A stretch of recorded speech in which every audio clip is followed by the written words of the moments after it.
let's move on to a different story. It's a fascinating one. It's about the new artificial intelligence phenomenon, ChatGPT, which has been praised worldwide for its human-like quality.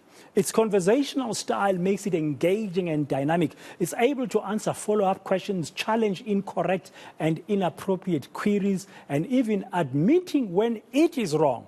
But other people feel that technology like that used by ChatGPT is a double-edged sword and can be used for good or bad. Let's discuss this further now with Paul Morgan, Business Unit Lead at Altron Karabina. Paul, good afternoon. Welcome to today. Thank you very much for coming through to our studios on the ENCA this afternoon. Thanks, Dan. Great to be here.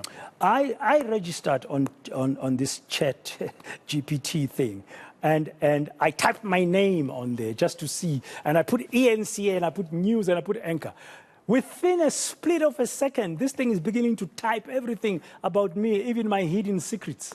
No, that's right. And it's very good. If I haven't read your book, apologies. And I looked up last night, and it gave me a summary of your book as well. So it was very helpful. It's got this good side because now we're laughing, we're smiling that you can find out things about it. But I know that in some parts of the world, some universities have banned it. Because it enables students literally to cheat.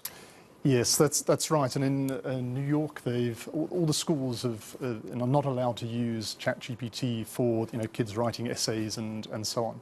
But you're right about the double-edged sword. I think it's like any other tool and technology. If you use it wisely, it can help you. So there's nothing wrong with using it to get an understanding of the subject and maybe to start putting a summary of that subject.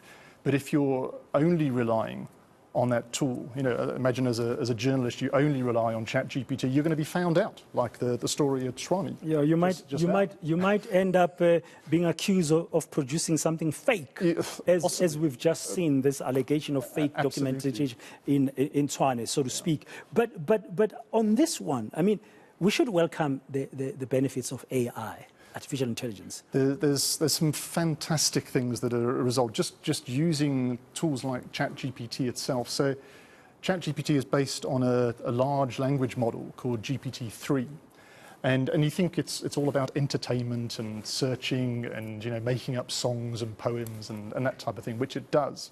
But there's some really serious cases. I read a white paper yesterday about detecting early onset of dementia. So Alzheimer's, and you can feed into the GPT language model different samples of people, and because there's some language aberrations that happen when you've got these early days of Alzheimer's, it can detect that kind of thing very, very early on, and then maybe you can start using treatment to check its progress. We're focusing on ChatGPT because everybody's talking about it. It's a global phenomenon. I saw a report the other day from The Economist. I think they are facing some legal challenges as well in terms of the program or code, whatever the technological term is that they've been using. There's a skirmish happening there globally. But for now, ChatGPT can be used for good stuff, and artificial intelligence, it can also help us as a human race to create new opportunities, including new jobs. Yes, that's right. I think a lot of people have been worried about AI taking jobs away. And people have been worried about technology doing that for decades. And I've been in the IT industry for 30 years, and you don't actually see it happening that often.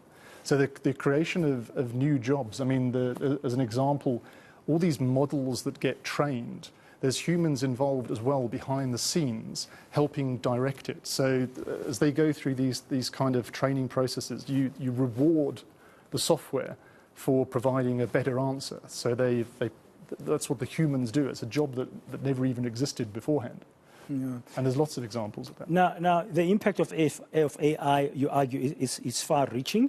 For a country like South Africa, we're just battling with load shedding, and therefore connectivity is a problem. Your Wi-Fi is down, you can't talk to anybody. But let's just put that aside. If things were better off, for a country like South Africa, from an AI perspective, what are you seeing?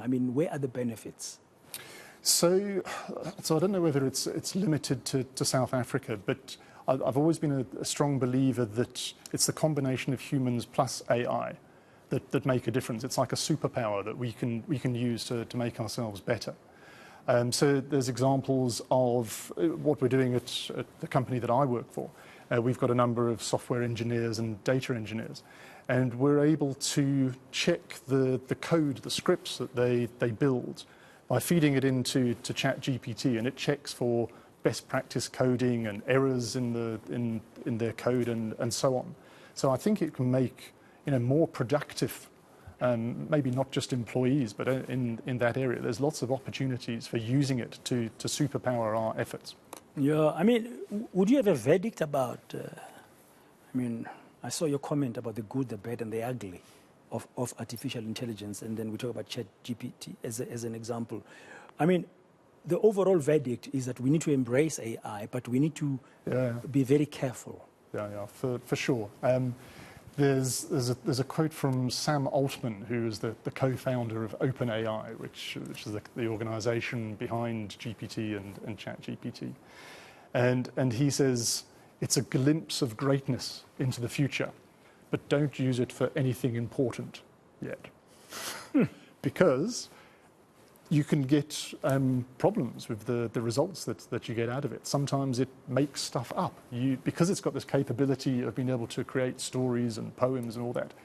And it also reports on facts. So you've got that combination. Like humans, it can maybe get a little bit confusing sometimes. It reports something, and if you take that without a pinch of salt, and you believe everything it says is true, there could be some issues. Yeah, so if you had to answer this in a very short way as we conclude, Paul, is this technology, AI, and any other technology good or bad? I mean, for us, what would you say? It's like the motor car. I mean, it's changed our lives, but it kills 1.5 million people every year. Okay, so it's a double-edged sword. We've got to be able to control it, and I think people just need to think about the implications of when they're using AI, whether they're a user or whether they're a developer. And what are the impact of those tools. Okay, thank you very much for your time this afternoon. Paul Morgan, Business Unit Lead at Altron Karabina, just talking about the benefits and the dangers, so to speak, the pros and the cons of technologies like AI. I mean, ChatGPT has taken the world by storm. I'm sure many of your viewers have heard about it. But if you haven't, just try it. You'll be blown away.